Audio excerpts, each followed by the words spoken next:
আপনি আপনার মালিকের সামনে দাঁড়াবেন। আপনার কি দুরাকাত নামাজ আছে, যে দুরাকাত নামাজে আপনি শুধু আপনার রবের সাথে কথা বলেছেন, পৃথিবীর কোনো চিন্তা আপনার দুরাকাত নামাজে আসে নাই? আপনার কি এমন কোনো দান আছে যে দান আপনি শুধুমাত্র আপনার রবের সন্তুষ্টির জন্য করেছেন? আপনার কি দুনিয়াতে এমন কোনো আমল আছে যে আমল পৃথিবীর কেউ জানে না, আপনি আল্লাহ, শুধুমাত্র আপনার আল্লাহ জানে?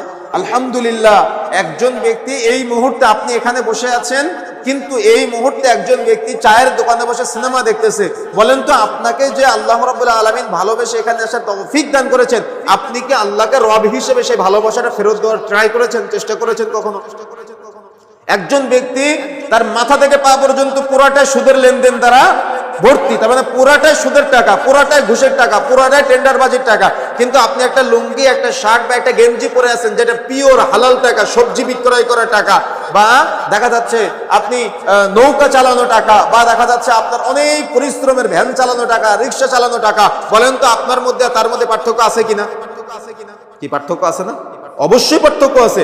আপনি আপনার রবকে চিনে আপনি হালালে সন্তুষ্ট আছেন, আপনার উপার্জন কম, কিন্তু দেখা যাচ্ছে আমি যদি আমার রবের পক্ষ থেকে আমাকে যে নিয়ামত দেওয়া হয়েছে আমি যদি সন্তুষ্ট হতে না পারি, আমি যদি অল্পে তুষ্ট থাকতে না পারি, তাহলে আমি আমার রবকে না চিনার কারণে দেখা যাচ্ছে না হালাল না হারাম, যেদিকে মন চায় সেদিকে গিয়ে হারামের সাথে সংমিশ্রণ ঘটাচ্ছি।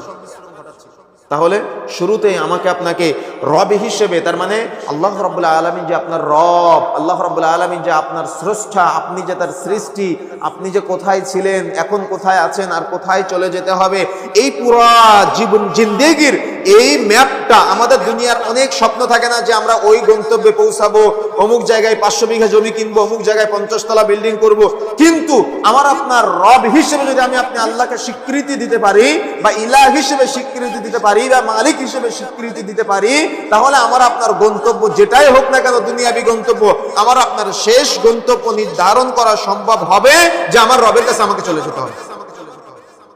কিন্তু যদি রবকে না চিনেন, যদি আপনি রবকে না চিনতে পারেন, রব সম্পর্কে আপনার ধারণা কম থাকে, তাহলে কি হবে?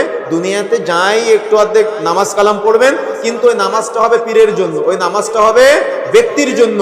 সূরা ফাতিহার মধ্যে পড়ে ইয়াকা না'বুদু ওয়া ইয়াকা নাস্তাঈন, আল্লাহ একমাত্র, কেবলমাত্র, শুধুমাত্র তোমারই ইবাদত করি, একমাত্র, কেবলমাত্র, শুধুমাত্র তোমার কাছেই সাহায্য চায়। কিন্তু মসজিদ থেকে বের হয়ে ওই যে আপনি আপনার রবকে চিনলেন না, আপনি আপনার আল্লাহকে চিনলেন না, আপনি আপনার ইলাহকে চিনলেন না, আপনি আপনার মালিককে চিনলেন না, যার কারণে কি হবে?